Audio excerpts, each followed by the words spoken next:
आमदार रोहित पवार यांची उद्या ईडी चौकशी होणार आहे आणि त्यामुळे रोहित पवारांच्या समर्थनात पक्ष शक्ती प्रदर्शन करण्याच्या तयारीत आहे। रोहित पवारांची चौकशी संपेपर्यंत शरद पवार दिवसभर पक्षाच्या कार्यालयातच थांबणार आहेत, तर खासदार सुप्रिया सुळे रोहित पवार यांना ईडी कार्यालयापर्यंत सोडायला जाणार आहेत।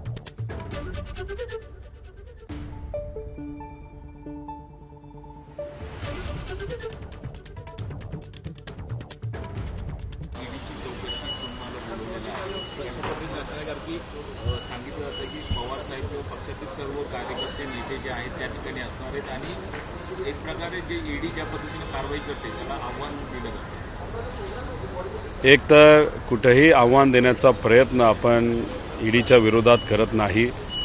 आजपर्यंत ईडीने जे काही आपल्याला डॉक्युमेंट्स मागितलेले आहेत ते सर्व डॉक्युमेंट्स आपण दिलेले आहेत आणि याच्याही पुढे आम्ही देणार आहोत।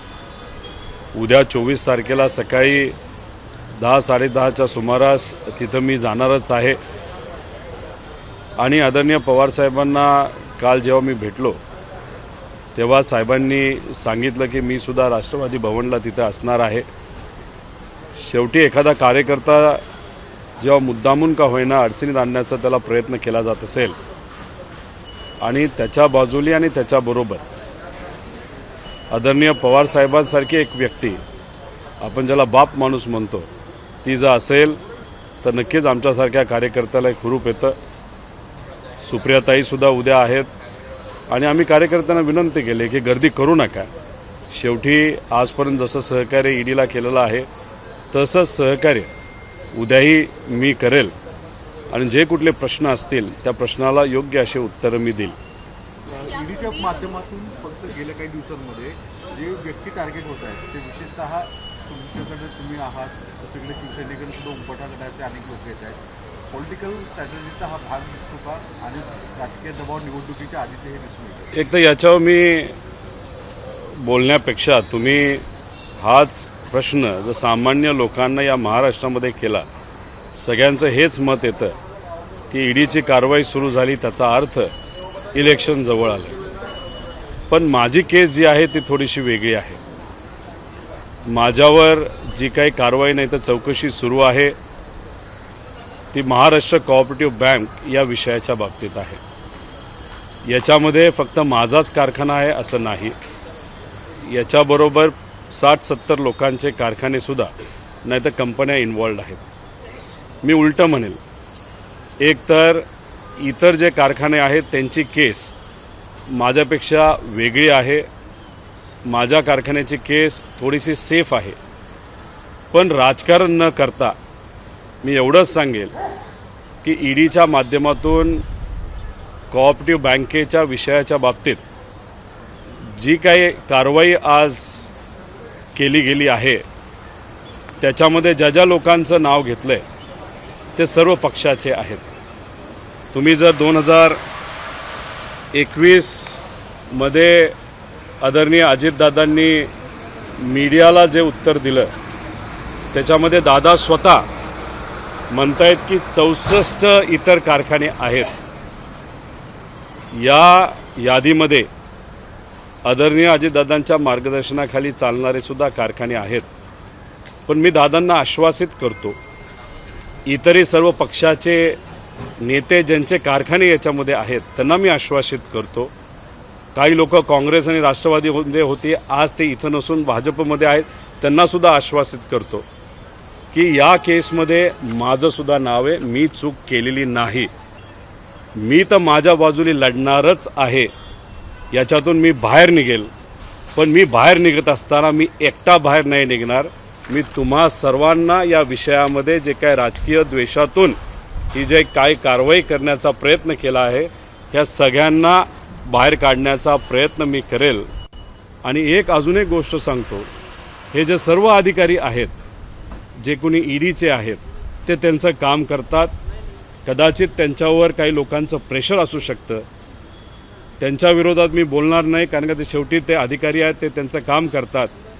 पण याच्यामध्ये जर राजकीय द्वेषातून ही कारवाई झाली असेल तर ह्या सर्व लोकांच्या वतीने मी लढणार।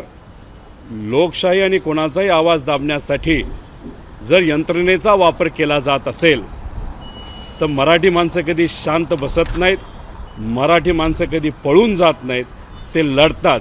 आणि मी सुद्धा एक मराठी माणूस म्हणून या सर्व तपासाच्या बाबतीत लढत राहणार जोपर्यंत जिंकत नाही तोपर्यंत. तुमच्या मागे घरभेदी आहे का हा विषय? घरभेदी हा विषय आहे का? कारण की ज्या पद्धतीने सगळे आपले इतके इनपुट मागत. मी तर तुम्हाला हे सांगतोय ना की याच्यामध्ये दादांनी स्वतः स्टेटमेंट 2021ला दिलं होतं. दादांचं सुद्धा नाव आहे असं ते स्वतः बोलले होते, नाहीतर त्यांच्या परिचयाच्या लोकांचं नाव आहे. घरभेदी वगैरे हा विषय मी मनामध्ये घेत नाही. लढायचं म्हणलं तर लढण्याची तयारी माझी आहे, आणि अन्यायाच्या विरोधात लढायचं असेल तर जेव्हा हा विषय घेऊन मी लढणार आहे आणि जिंकणारसुद्धा आहे, त्याचा फायदा या 64 लोकांना होईल, ज्याच्यात काही जवळचे आहेत, काही लांबचे आहेत.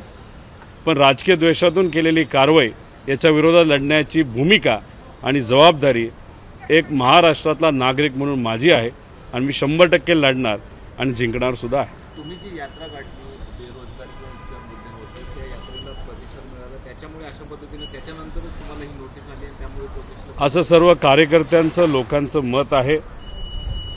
आणि खरंच हा हेतू नाही तर या हेतूतून माझ्यावर कारवाई केली असेल तर मी ईडीचे आभार व्यक्त करतो की जे विषय आम्ही सर्वांनी मिळून घेतलेत ते महत्त्वाचे आहेत आणि लोकांना ते पटत आहेत, आणि कदाचित लोकांना पटत आहेत म्हणून काही लोकांना ह्या गोष्टी पटत नाहीत, म्हणून कदाचित जर कारवाई केली असेल तर मी ईडीचं स्वागत करेल. पण ईडीच्या अधिकाऱ्यांचं याच्यामध्ये कुठेही काही नाही. त्यांना जे काही सहकार्य करायचं आहे ते 100% मी करेल. तुम्ही म्हणता की आम्ही कार्यकर्त्यांना सांगतोय गर्दी करू नका, मात्र जर शेकडोंच्या संख्येने कार्यकर्ते येत असतील, उद्या जर कायदा सुव्यवस्थेची परिस्थिती निर्माण झाली तर राष्ट्रवादीची भूमिका काय असणार आहे? कारण राष्ट्रवादीचं कार्यालय आणि ईडी ऑफिस अवघ्या काही मीटरच्या अंतरावर आहे. स्वतः शरद पवार तुमच्यासोबत उपस्थित असणार आहेत, त्यामुळे काय सांगाल, काय आवाहन? आम्ही विनंती करू शकतो. आमचे कार्यकर्ते हे काय भाड्याचे कार्यकर्ते नाहीत. आम्ही काय गाडीत बसून त्यांना आणणार नाहीत. आलेत तर ते स्वतः येतील. फक्त विनंती करू शकतो. पण एक सांगतो, आमचे कार्यकर्ते हे प्रामाणिक कार्यकर्ते आहेत. महाराष्ट्राच्या अस्मितेसाठी लढण्यासाठी नेहमी ते तयार असतात. कोणावर अन्याय होत असेल, तो साधा एखादा शेतकरी असू द्या, विद्यार्थी असू द्या, युवा असू द्या, नाहीतर एखादा त्यांचातलाच एक आमदार, विनंती करू शकतो. पण एक तुम्हाला सांगतो, इथं आल्यानंतर कुठलीही चुकीची गोष्ट ते करणार नाही असाही विश्वास आमच्यासारख्याला आहे. पण तरीसुद्धा विनंती करतो की उद्या कुणीही या मुंबईमध्ये गर्दी करू नये. धन्यवाद. आणि मुंबई तकचं कोण आहे?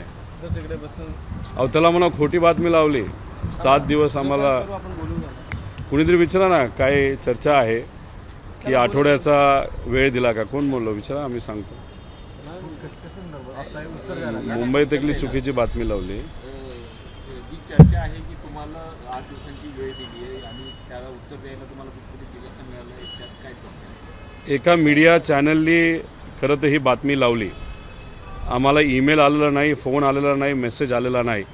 आश्चर्य या गोष्टीचंच आहे की मीडियाला कसं वाटलं की 1 आठवड्याची परवानगी आम्हाला तिथं येण्याची दिलेली आहे. कुठेही काही झालेलं नाही. उद्या म्हणजे 24 तारखेलाच जी तारीख आम्हाला दिलेली आहे त्या तारखेला मी जाणार आहे, आणि जे काही प्रश्न असतील त्याला उत्तरं दिली जाणार आहेत. त्यामुळे कुठेही आम्हाला एक्सटेन्शन हे ऑफिशियली मिळालेलं नाही. एबीपी माझा, उघडा डोळे बघा नीट.